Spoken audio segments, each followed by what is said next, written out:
बहुत स्वादिष्ट समोसे हैं। ऐसे ही समोसे अगर आप साइड पे भी खिला देते तो बहुत मजा आ जाता। स्वादिष्ट क्यों नहीं होंगे? कल यहाँ पीछे प्रोग्राम था ना, वहां से उठा के लाया था। तभी सोचूं बदबू कहाँ से आ रही है। कल के समोसे खिला दिए लल्लन भैया। लल्लू भैया राम राम। राम राम। ये लो प्रसाद। लो लल्लू भैया तुम भी लो। किस बात का प्रसाद है इंजीनियर साहब? वो आपकी बहू ने 16 सोमवार के व्रत रखे थे, उसके उद्यापन का प्रसाद है। अरे इंजीनियर साहब, हम तो समझे थे आप बहुत पढ़े लिखे हो, पर आप भी इन पाखंड अंधविश्वास में विश्वास रखते हो हैं? अरे उपवास से व्रत से कुछ होता है क्या? कुछ नहीं होता, सब पाखंड है पंडितों के। लल्लू भैया ये पाखंड नहीं है, ये भगवानों के प्रति हमारी आस्था है। अरे भगवान भगवान कुछ नहीं होते। आपने देखा है कभी भगवान को? देखा हो तो भैया मैं भी दिखा दूं। लल्लू भैया मन में आस्था होगी तो भगवान जरूर दिखेंगे। विश्वास होना चाहिए, क्योंकि जो यह सृष्टि को चला रहा है उसे ही परमात्मा कहते हैं, जिसे हिंदी में भगवान, उर्दू में अल्लाह और इंग्लिश में गॉड कहते हैं। अरे इंजीनियर साहब, भगवान भगवान कुछ नहीं होते, ये सब लोगों की बनाई हुई कहानियां हैं। विज्ञान के आगे सब बकवास। अरे लल्लन भैया अब आप ही इन्हें समझाइए, भगवान होते हैं या नहीं होते हैं। अब लल्लन भैया हमें क्या समझाएंगे?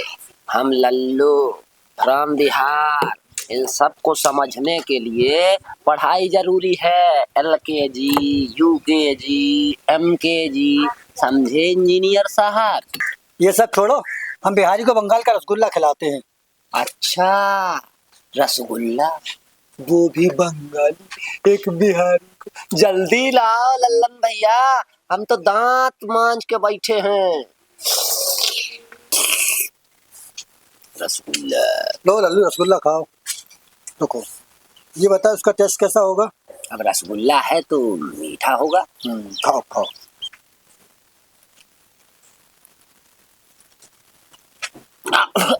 ये तो खारा है।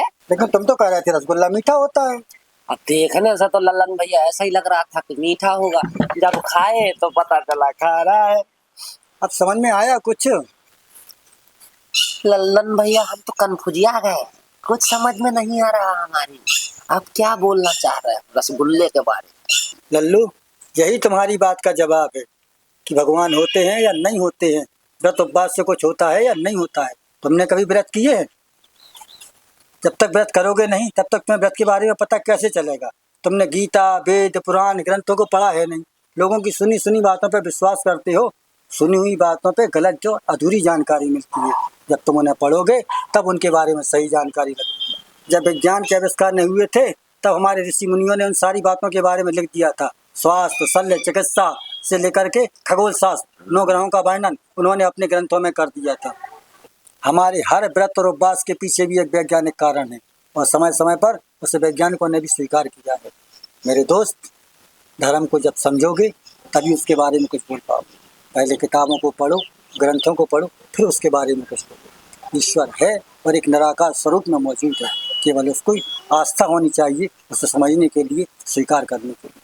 जिस दिन तुम्हारी आस्था जागृत होगी उस दिन तुम ईश्वर के साक्षात दर्शन भी हो जाएंगे। लल्लन भैया सब समझ गया। लोगों की सुनी सुनाई बातों पे विश्वास नहीं करना चाहिए, वो तो प्रैक्टिकल करके देखना चाहिए। आपने समझाया, आप कल से ही देखो मैं रामायण पढ़ना शुरू करता हूँ। कभी कभी रसगुल्ला खारा भी हो जाना चाहिए। जब रामायण पढ़ोगे तब रामायण को समझ भी पाओगे लल्लू। सर जी आपने बहुत अच्छे से समझाया, मुझे और अच्छे से समझ में आ गया। अब और भी लोगों को अच्छे से समझा सकूंगा। मित्रों, पहले अपनी संस्कृति और परंपराओं के बारे में समझो, उनकी बारीकियों को जानो, फिर उनके बारे में कोई निर्णय लो।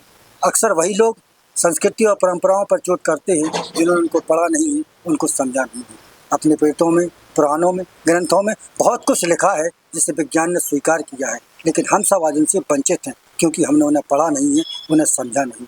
पहले उन्हें पढ़ो, समझो, फिर उनके बारे में कोई निर्णय लो, क्योंकि किसी ने कहा है कि अधूरा ज्ञान मौत के समान होता है और आज जल गगरी झलकत जाए। नमस्कार।